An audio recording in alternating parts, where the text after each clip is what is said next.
Good morning and welcome to Viacorp's webcast series. My name is Nick Bolton, I'm the Media and Entertainment Sector Manager, and I'm here with Amy Weinberger from Comscore.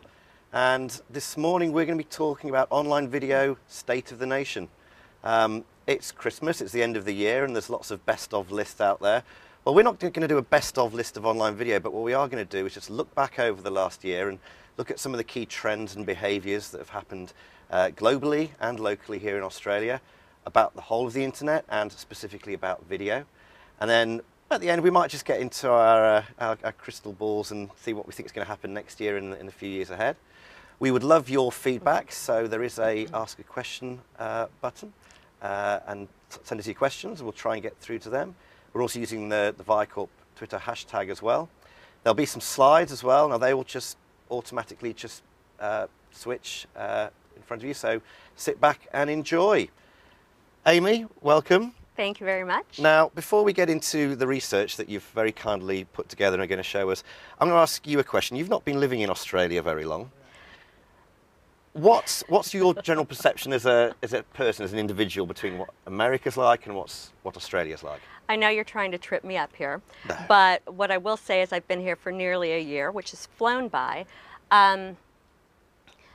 I've been doing this for a long time. I've worked for Comscore and been in the research industry for online for going on 13 years now. So I was excited to come down here and I didn't quite know what to expect. Happy. There were a few interesting things, the unique browser situations, certain metrics or verbiage that were used that I didn't find to be, a global sort of accepted metric, but you guys are really ahead of the game globally in a lot of things, and one of them happens to be video. Oh, so good. I'm happy to talk about it today. Well, let's get into it. You've very kindly put some slides together. I'll hand you the slide switcher. Okay. Talk us a bit through, about Comscore first. Okay, certainly.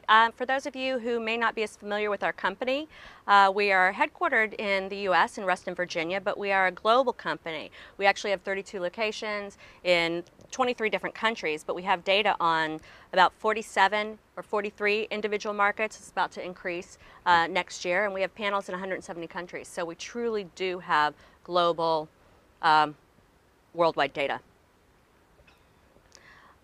The data that we're going to look at is based on, this is just a really brief overview of our methodology, which is extremely complex. Of how you capture the data. Right, yeah. but I think it's important for your audience to understand what's going on. We use a methodology which we call unified digital measurement. There's patent pending right now. Your audience might be more familiar with calling it something like a hybrid measurement. It's a two-pronged measurement.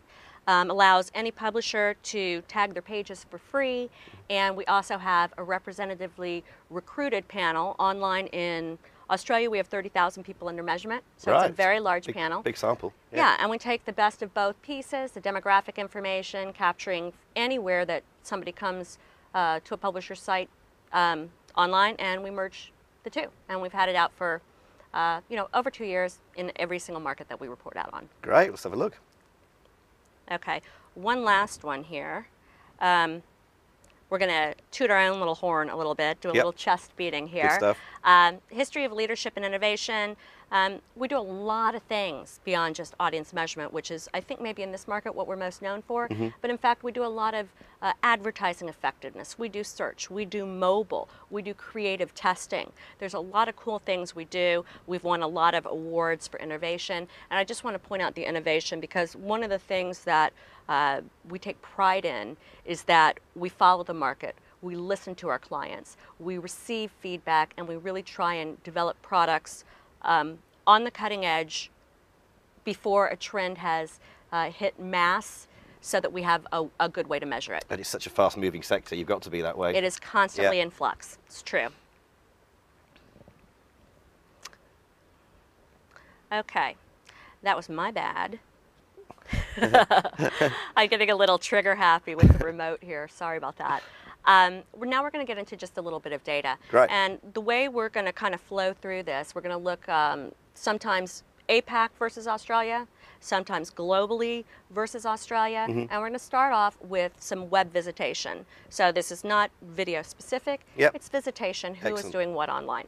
Okay, so APAC accounts for largest share of global online visitors, but lags in relative engagement. So 41% of everyone online globally was from Asia Pacific. And that's not too surprising. We know that India and China are the most populous countries in the world, and they're very, very well connected. But what's interesting here is the share of online minutes. So even though we can say, well, it's not too far below Europe, what we can say is, well, 41% converting to 29% share of online minutes, you know, what's actually going on there? And, you know, it's a big opportunity, doesn't it? Yes.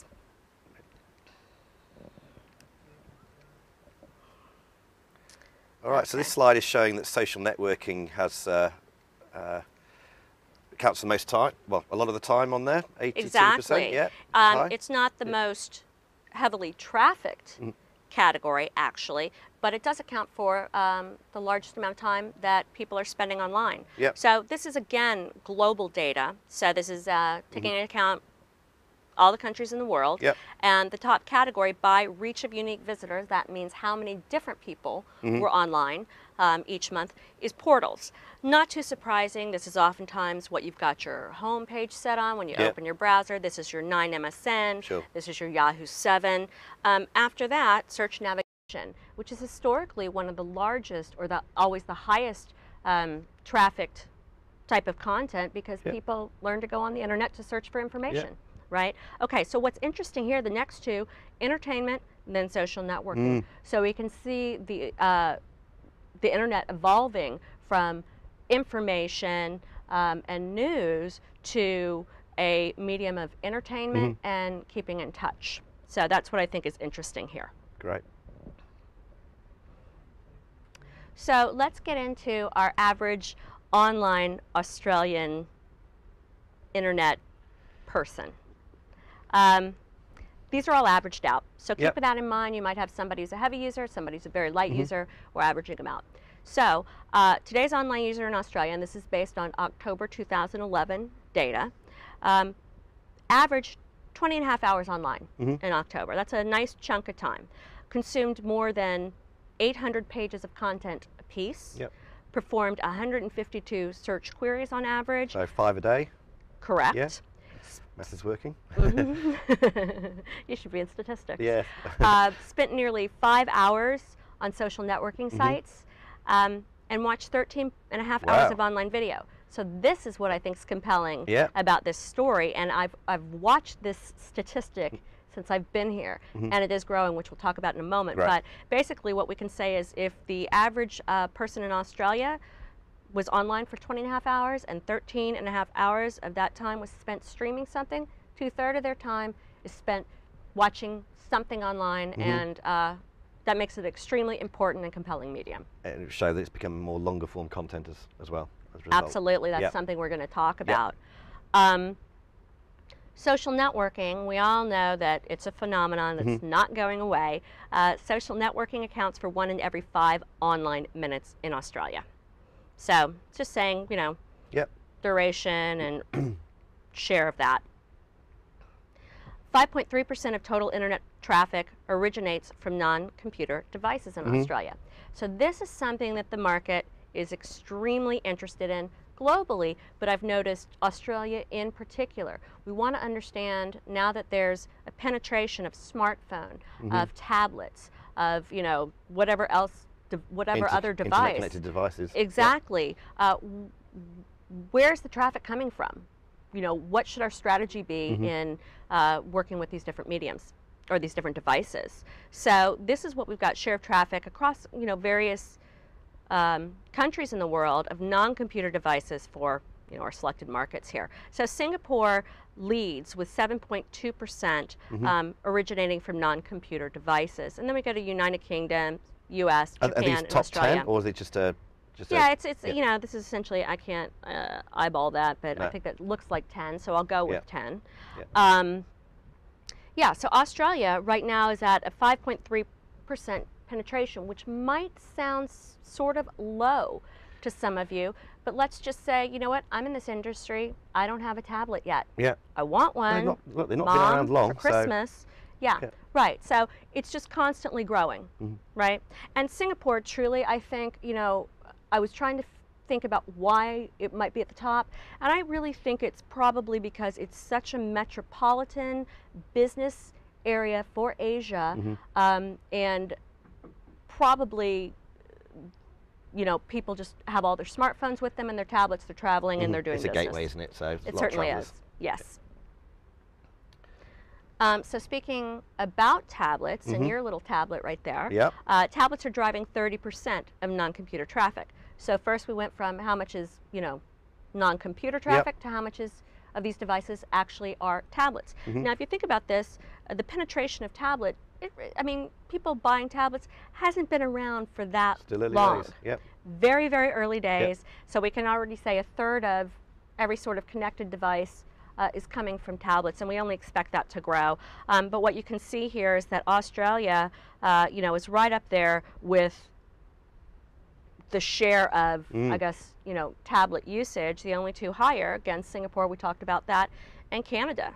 I don't know, it's real cold in Canada. They don't have a lot to do. Sorry, our Canadian friends. Great, getting on to video a bit. Yes, nice. Now we're going to get specifically into video. So keep in mind all of this data is pulled, well, most of this data is pulled from our video metrics product set, which measures when somebody actually streams something. User initiated, nothing pushed. They actually have to have requested a stream. Right. Yep. Okay.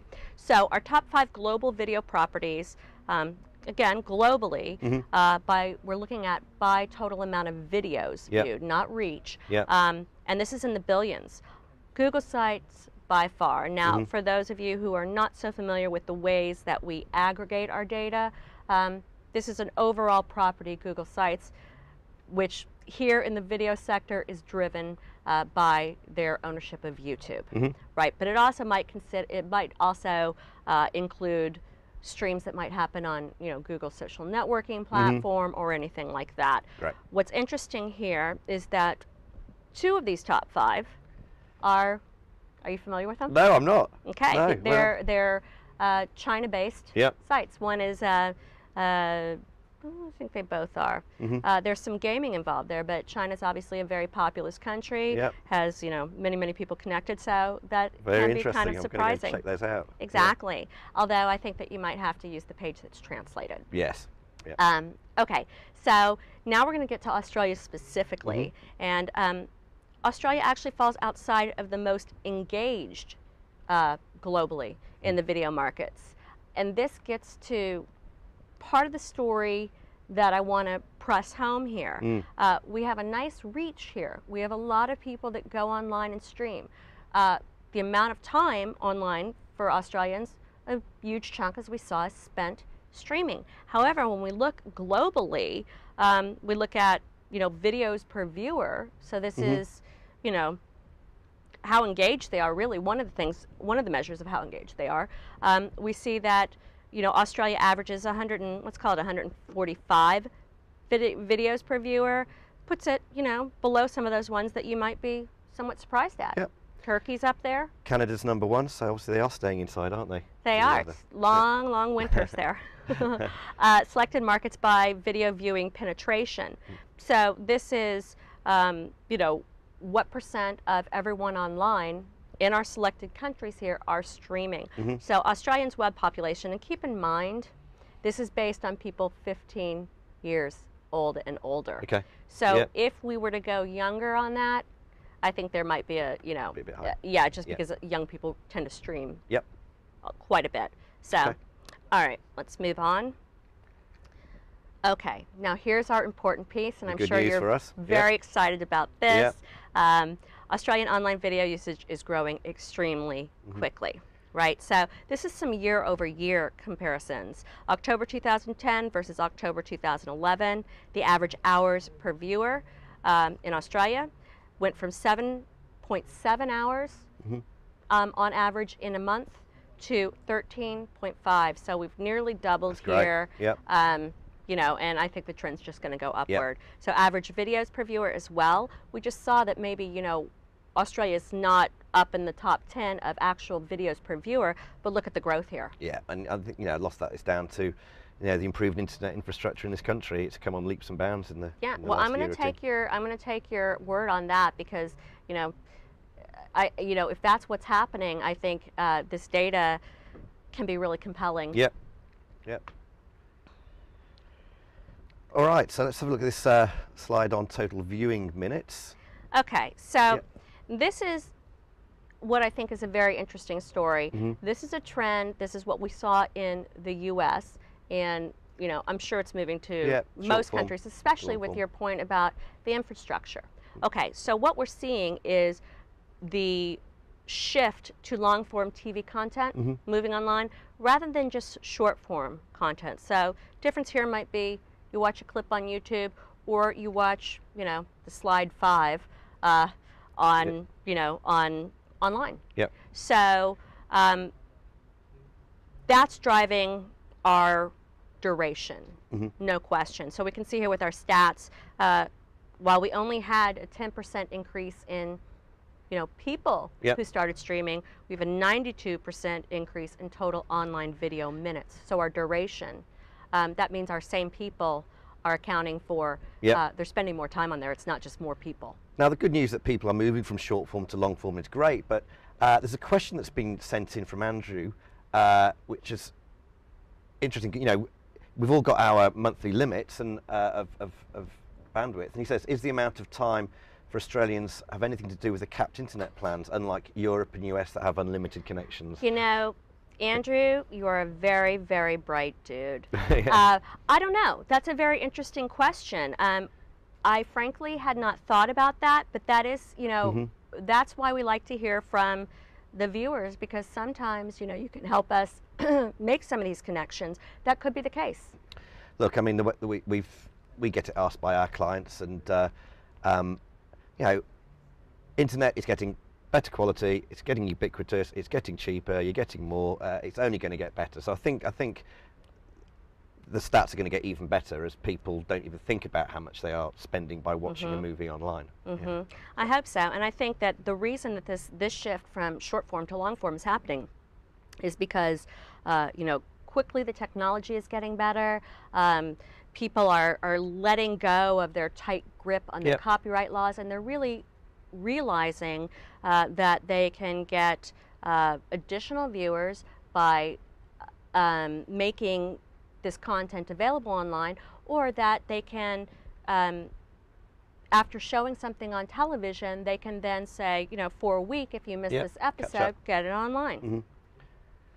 Yeah, and there's interesting new plays happening all the time. You know, JB Hi-Fi launched their new music streaming service yesterday, which was great to see. You know, bricks and mortar retailer moving into the online space. I love it. Responding to the consumer trends. I love it. Good for them. That really doesn't happen often. No. Or as quickly as it should. So that's great news. So here's our snapshot of Australia's online video market. So this is talking strictly about people who were streaming online. In October 2011, we had 11.3 million persons, 15 plus, who were unique viewers. So in this case, streamed something, different people who streamed something online. That's 82% of everyone 15 years old and older. And here's a very interesting stat, because this is just against the total Australian population. 64% of the total population in Australia streamed something online in that month. 1.6 billion total videos, 9.2 billion total minutes. Let's check out your math now. Average time of 9 minutes. Or how does that convert to hours? But anyway. Too early for that. 144 videos per viewer, and as we already saw, 13.5. Which, you know, the last research I saw you launched in February this year, that was, as we saw, was like eight something. Eight. Yeah, so it's been a great it has been there. very, very, very, very fast growth. Okay. Right, gender. Now we're going to get down to a little bit of demographic data.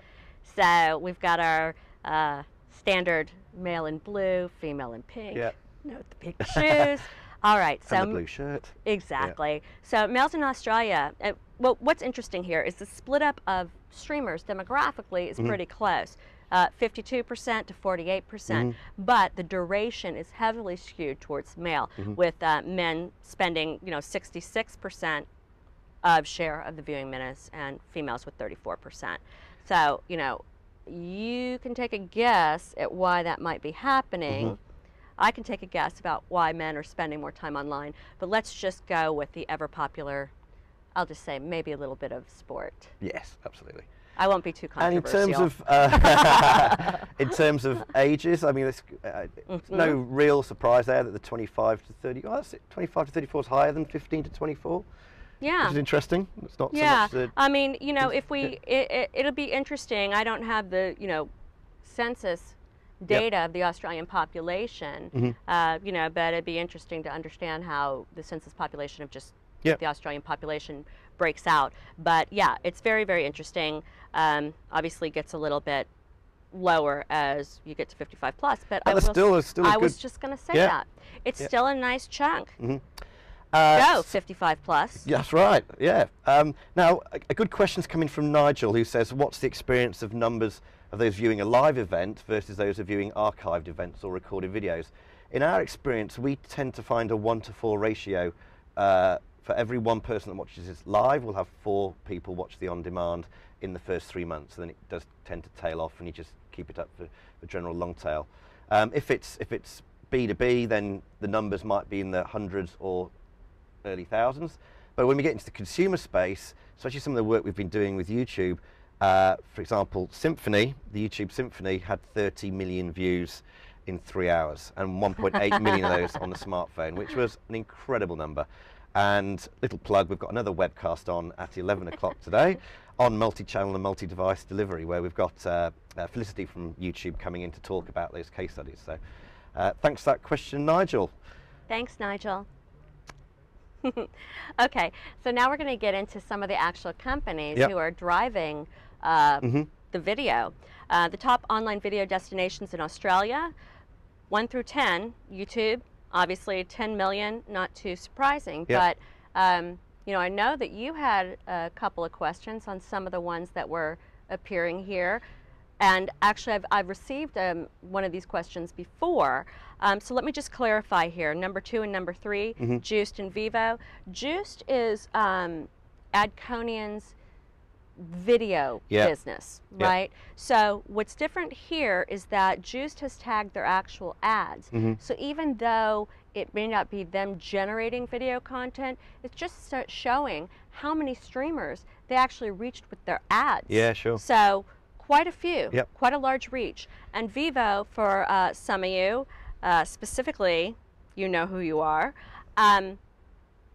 there's been a lot of talk about, well, how could Vivo be up there? They do geo-blocking. Well, in fact, we have a really, really cool kind of partnership with YouTube where we've been able to tag and identify the traffic that comes to their channel partners. So there's a huge amount of traffic that's coming through, and this Vivo, this 3.8 million, is actually their channel on YouTube. In a year's time, how do you think that would play out? I mean, do you think Facebook would be higher than it is now? I guess it depends, on people's continued posting of video, how easy it is to do, because the demographic for Facebook is all over the map. So some people are tech heavy; they know how to do that. Some don't. God forbid my mom try and post a video on Facebook. Yeah, but they've got some very interesting partnerships where you can now, pay to rent or view long form, films through Facebook. So it'll be interesting to see what happens. How that happens. Yeah, let's keep our eye on that. Yeah, and then our number 10, I don't know if anybody can tell what that is because it's really just the logo. It's the poker room. All right, yeah. So we know how our Australians do love the gambling. That's a whole nother webcast in itself. We'll talk about that some other time. That's been one of my favorite things about moving here. Okay, next slide. Okay, now we're just going to get to a little bit of data from a product we call Device Essentials that really shows us what's the breakout, what kind of devices people have been using to access the web. So this is actually, this is actually a US study, cross media, forgive me. So while this was based on the US, we can assume that it would play out in Australia very in a similar manner. So in the US, a third of individuals regularly use the internet for TV show consumption. So we've got just a pie chart here that's showing our percent of TV-only viewers, our cross-platform viewers that are viewing via multiple, and online only. Online only. Nick, your typo is really bad. Sorry about that. Me. Yes. Look, had a question come in from Ben, and just please, thanks for your questions. Keep them coming in. We've only probably got about 5 minutes left, so get the questions coming in. Is YouTube any good for B2B marketing? Well, you should log in at 11 o'clock and ask Felicity that. I'd say most certainly YouTube is a fantastic channel for some of your content. Obviously with B2B marketing, you do want to drive people back to your core website, your own website, where you've got the ability to have the call to actions and leverage into whatever that might be, whether it's brand engagement or lead generation. So cheers, thanks for the question. Okay, what have we got next? Okay, so just continuing a few cross-platform. This isn't real surprising to anybody. The people who do cross-platform viewing are significantly younger. Okay. So, but again, it'd be interesting to see how that changes. Plays out. In I know. I agree. I agree. I feel that Australia, the older demographic, actually is pretty well connected. And I thought the TV manufacturers missed a beat when they launched all the internet-connected TVs last year and used 3D as the unique selling point, which, you know, I think the jury's still out on it, and until there's a 3D experience without glasses, it might struggle. But all these plasmas are internet connected, you know, and that's a really. I think so. I think so. So one of the things that you wanted me to speak about here were trends to watch, or things that I think, you know, I've seen other places in the world that I'm sure will be moving over here. This is one thing I've noticed, and this is, you know, I think really unique to Australia, and this is what made me extremely happy when I moved here to see this, and very surprised. I have come from the West Coast in the US, so I worked with a lot of the forefront of the big video ad networks.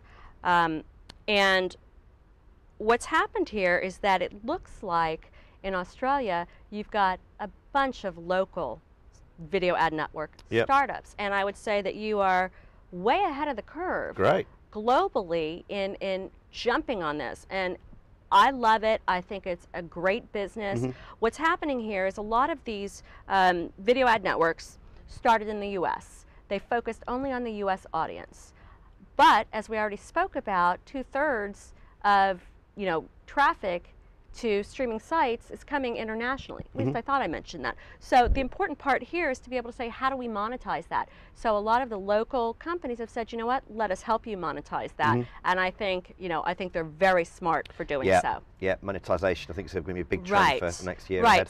So we have some of our top video ad networks in Australia by potential reach right here. Now potential reach means, you know, these are the partners we're working with.